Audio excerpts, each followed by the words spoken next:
surgió el movimiento Pentecostés en el transcurso de los tiempos? Hemos escuchado y leído muchísimas cosas de varias fuentes sobre dónde se originó el movimiento Pentecostés. Por eso hemos querido nosotros hacer este contenido donde voy a enfatizar dónde realmente inició según los datos que hemos investigado, según la fuente que hemos investigado. Hay dos momentos históricos importantes y vitales en el movimiento pentecostal clásico que yo le considero más que clásico moderno. Por un lado tenemos nosotros a Charlie Ford Parham, que fue un ministro evangélico como pionero del movimiento pentecostés clásico en 1901 en Topeka, Kansas. Y por el otro lado tenemos nosotros en Los Ángeles, California, en la calle Azusa, en 1906, con William J. Seymour. Son los dos exponentes importantes del movimiento pentecostal clásico y desde ahí han empezado otras corrientes del movimiento. Los términos pentecostalismo y pentecostal se deriva del Pentecostés, una celebración judía también llamada la fiesta de las primicias.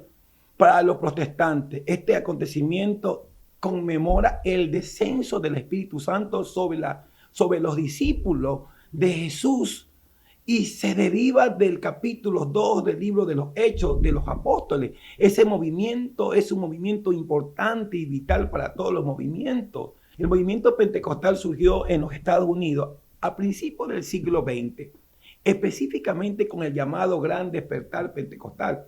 Aquí se presentan los puntos claves sobre su origen y toda la estructura que se establecía dentro de este gran despertar pentecostal. El pentecostalismo comenzó en dos lugares principalmente. En Topeka, Kansas, Estados Unidos, el 1 de enero de 1901. Y en Los Ángeles, California, Estados Unidos, en 1906, con el avivamiento de la calle Azusa. De ahí se estructura lo que se llama el gran despertar o el gran avivamiento, el gran mover del Espíritu Santo, ¿no es cierto? Y el énfasis importante y vital del movimiento pentecostal en esos tiempos era el hablar en lengua, el poder de hablar en lengua, esa manifestación de la glosolalia, el poder hablar en otras lenguas. De ahí empieza la estructura del movimiento pentecostal con las dos fechas que les he dado hoy.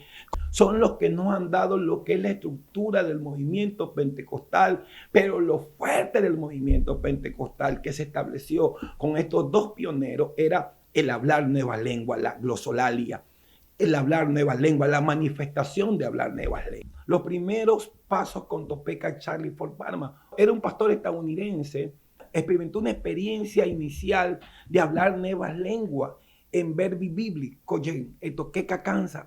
Parham afirmaba que la glosolalia era una verdadera señal del bautismo en el Espíritu Santo. Esa era una doctrina esencial del pentecostalismo y se organizaban en varios campamentos de oración bajo su liderazgo para poder expresar o poder tener la experiencia de hablar nuevas lenguas.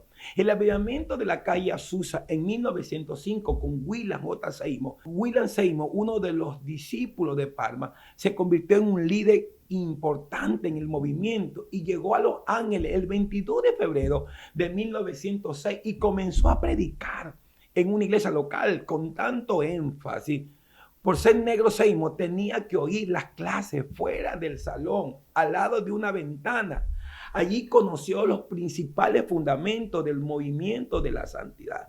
Llegó a Los Ángeles el 22 de febrero de 1906 en 2 días. Estuvo predicando en la iglesia de Julic Arching, en la esquina de la calle Novena y Avenida Santa Fe. Estuvo predicando con tanto énfasis del poder del Espíritu Santo. Durante su primer sermón, él predicó que el hablar en lengua fue la primera evidencia bíblica del bautismo inevitable del Espíritu Santo.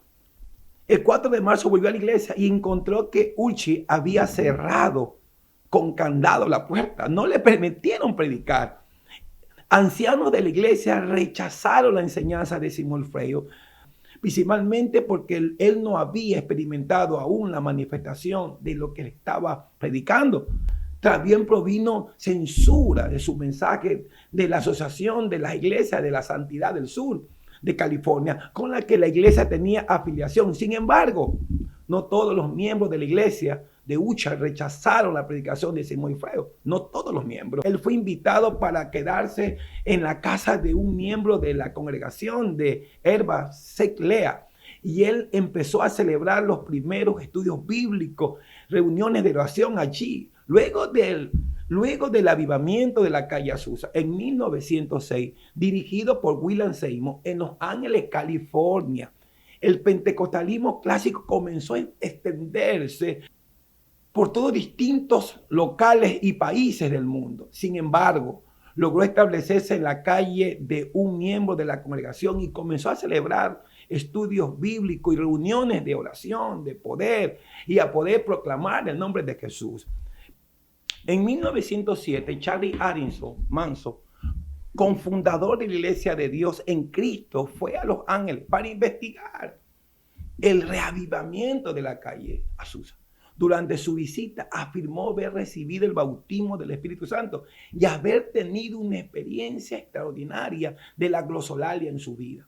A su regreso, Jackson a Mississippi le relató de su experiencia y encontró cierta oposición en los líderes. No estuvieron de acuerdo en que el hablar nuevas lenguas fuera una prueba obligatoria para el bautismo del Espíritu Santo. Hubo una oposición como tal muy fuerte, que esto creó una crisis dentro de la misma organización. En 1907, a partir de 1911, muchos ministros blancos afiliados a la Iglesia de Dios en Cristo expresaron su descontento en el liderazgo afroamericano y se creó una ruptura de la iglesia como tal. Cada vez que el movimiento pentecostal o el hablar nuevas lenguas ha sido una polémica dentro de las mismas organizaciones y iglesias como tal. En 1913, 353 ministros blancos formaron una nueva iglesia que dio su propia credencial, aunque todavía usaban el mismo nombre de Iglesia de Dios en Cristo. Sin embargo, en 1913 y 1914, muchos grupos pentecostales tuvieron controversias doctrinales con respecto a la Santísima Trinidad, en cuanto al nombre de quién o de quienes debían efectuarse el bautismo en agua. Hubo un conflicto total sobre aquello. Entonces hubo una crisis, esta expansión del movimiento, pero a pesar de otros movimientos que nacieron, a pasar del tiempo, el avivamiento de la calle Azusa marcó el nacimiento del pentecostalismo clásico y su expansión por distintas localidades y países del mundo. Este avivamiento impulsó la obra misionera. Sin este avivamiento, sin este proceso, no hubiera habido una obra misionera tan poderosa que hasta hoy está vigente en América Latina y en el mundo. La característica del pentecostalismo se caracterizaba por la creencia en el bautismo del Espíritu Santo como una experiencia espiritual fundamental, única. El énfasis en la manifestación de los dones espirituales, como el hablar en lengua, llamado la glosolalia, la práctica de las reuniones de oración y estudios bíblicos, el literalismo bíblico y la existencia de ciertos vicios como el alcohol y el tabaco. Había que ser liberado de aquello las personas. A comienzos y a fines del siglo XIX y al siglo XX, el pentecostalismo unitario surgió en 1913, cuestionando la doctrina de la Santísima Trinidad. Movimientos carismáticos también surgieron. El neopentecostalismo apareció a fines del año de 1950 en los Estados Unidos, que hubo un impacto global. Desde mi humilde opinión, al inicio del pentecostalismo se ha expandido específicamente, actualmente tiene unos 600 millones de seguidores en todo el mundo y más, representado más de una cuarta parte de los 2.000 millones de cristianos globales que existen. Por lo tanto, el pentecostalismo surgió como un movimiento evangélico innovador a principios del siglo XX, enfatizando la importancia del bautismo en el Espíritu Santo y la manifestación de los dones espirituales. Desde entonces, correcto, conociendo todos los parámetros, porque estos movimientos que nacen del mismo movimiento pentecostal, nacen los neopentecostales y comienzan a haber otros movimientos de poder que son imparables hasta ahora. No se olvide, suscríbase a nuestro canal, ya estamos terminando y no quería terminar sin antes decirle que Usted es un regalo de Dios para este canal. No se olvide, suscríbase al canal, denle like a la campanita para que le lleguen nuestras notificaciones. Suscríbase al canal, nos ayuda un montón a crecer como canal y también nos ayuda a nosotros y nos anima a seguir haciendo contenidos como estos. Suscríbase al canal, denle like a la campanita. Se llama JB Comunicaciones TV. No te olvides, suscríbete, dale like a la campanita. Y otra cosita, no te olvides de poder compartir esta información con amigos, con familiares, con todos los que están a tu alrededor. Síguenos, que queremos crecer como canal y a la vez